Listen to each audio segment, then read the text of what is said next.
In Greek mythology, the loudest gods are often the easiest to remember.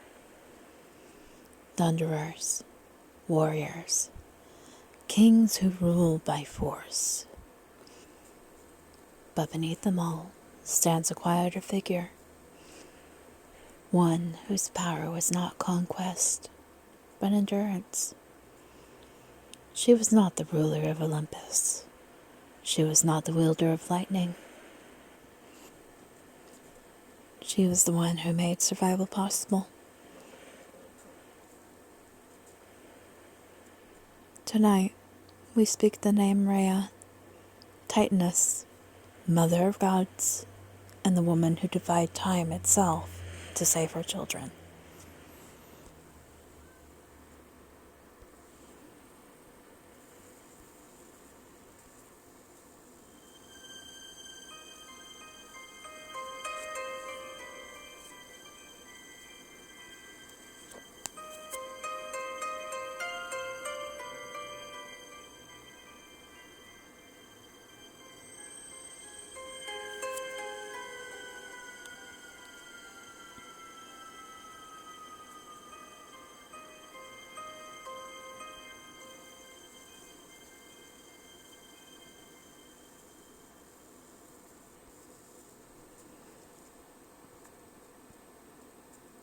Welcome back, witches and wanderers, to the Morbid Witch Podcast. I'm your host, Kari, and tonight we're stepping back into the earliest layers of Greek mythology, to a figure who is often overshadowed by the gods she birthed, yet without whom there would be no Olympians at all. Tonight we're taking a deeper look into Rhea, the Titaness of fertility, motherhood, and cyclical time. We'll explore her origins in early Greek tradition, her marriage to Cronus, her defiance of prophecy, her role in the Titanomachy, her presence during the Olympian era, and finally, her strange and unsettling role in the Orphic myth, where her story takes a darker turn. This is not a story about ruling. It's a story about enduring.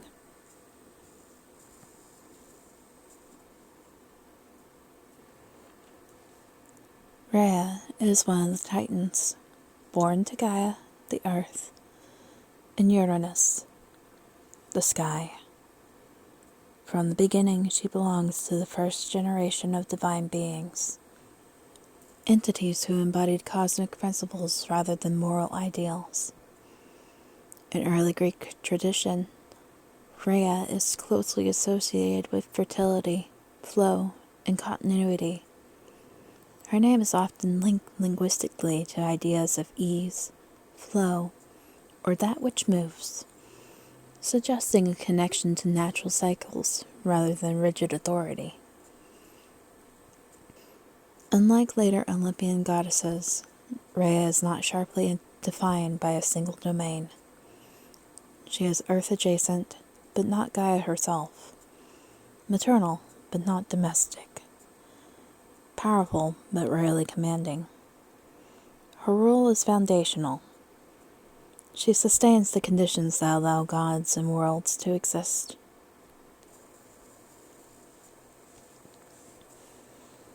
Among the Titans, Rhea stands apart. While figures like Oceanus embody vast forces and Hyperion embodies light, Rhea's power is relational. She binds generations together. She is the bridge between primordial creation and structured divinity.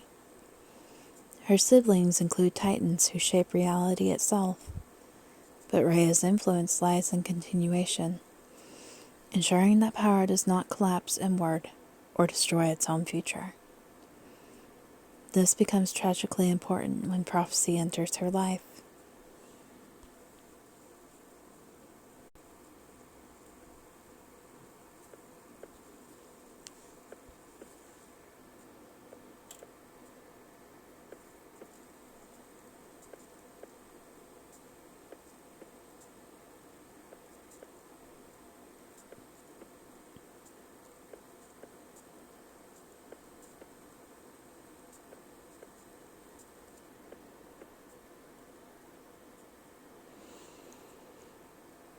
Rhea becomes the wife of Cronus, the Titan who overthrew his father Uranus and claimed rulership of the cosmos. At first, their union represents balance, time and fertility, power and continuity.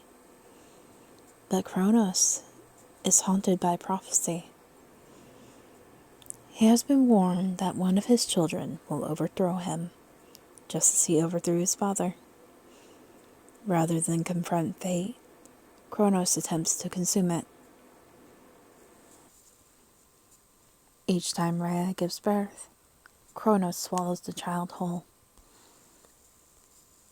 Hestia, Demeter, Hera, Hades, Poseidon.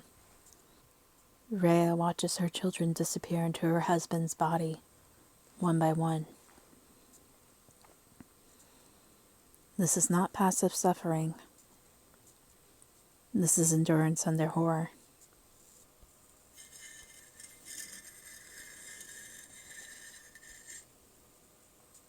When Rhea becomes pregnant with her sixth child, she refuses to accept this fate. She seeks counsel from Gaia, and together they devise a plan, not of confrontation, but of deception. Rhea gives birth in secret, hiding the infant Zeus away from Cronus. In his place, she wraps a stone in swaddling cloth and presents it to her husband. Cronus swallows the stone without suspicion. This act is quiet, domestic, and revolutionary. Rhea does not overthrow Cronus. She outweights him.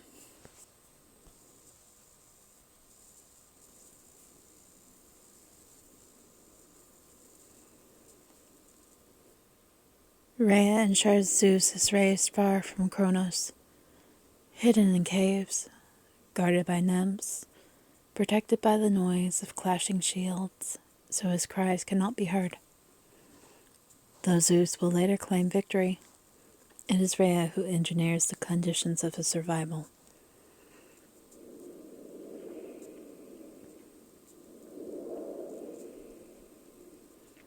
In many versions of the myth, Rhea later assists Zeus in forcing Cronus to regurgitate his swallowed children, restoring the next generation of gods. Without Rhea's foresight, there is no rebellion. Without rebellion, there is no Olympus.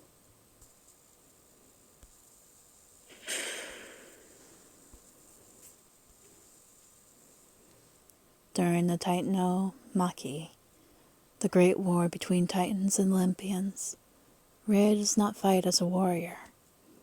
Instead, she occupies a liminal position.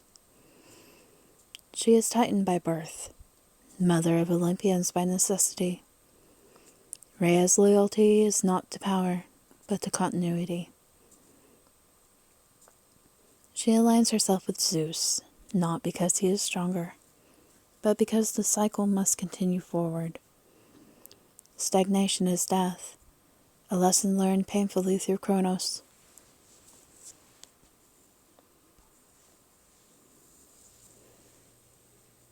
After the Olympians' victory, Rhea fades from political power, but not from relevance.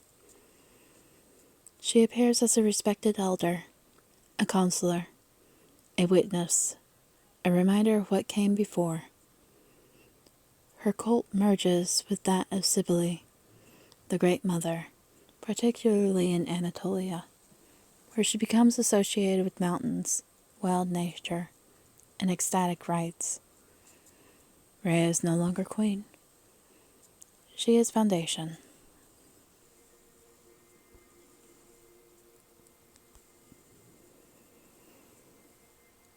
Orphic mythology presents a darker, more complex Rhea. In these traditions, Rhea is sometimes conflated with Demeter, or identified as a primordial mother figure who embodies both creation and destruction. Orphic texts are less concerned with moral clarity and more concerned with cosmic cycles, reincarnation, and divine violence. Here, Rhea becomes more than a mother. she becomes matter itself. One of the most unsettling Orphic myths describes Zeus pursuing Rhea, sometimes identified as Demeter, in a violent echo of earlier generational transgressions. In this myth, Zeus impregnates her, resulting in the birth of Persephone. This version of Persephone is not simply a harvest goddess. She is a chthonic queen, tied to reincarnation and the soul's descent into matter. The myth is deliberately uncomfortable. It emphasizes that divine cycles do not become gentle simply because power changes hand. Rhea is not written as a personality in the modern sense.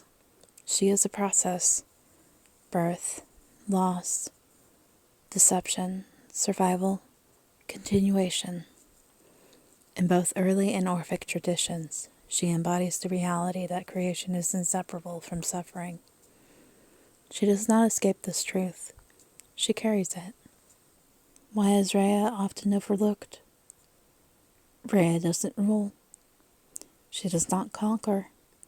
She ensures others can.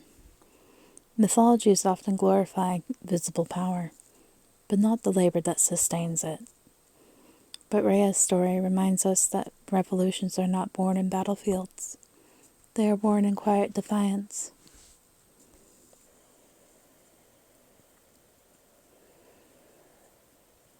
Rhea was devoured by grief, but never destroyed. She outlived prophecy, outlasted tyranny, and shaped a future she would never rule. She is the mother of gods, not because she birthed them, but because she saved them. Thank you for listening to the Morbid Witch Podcast. If tonight's episode lingered with you, let it.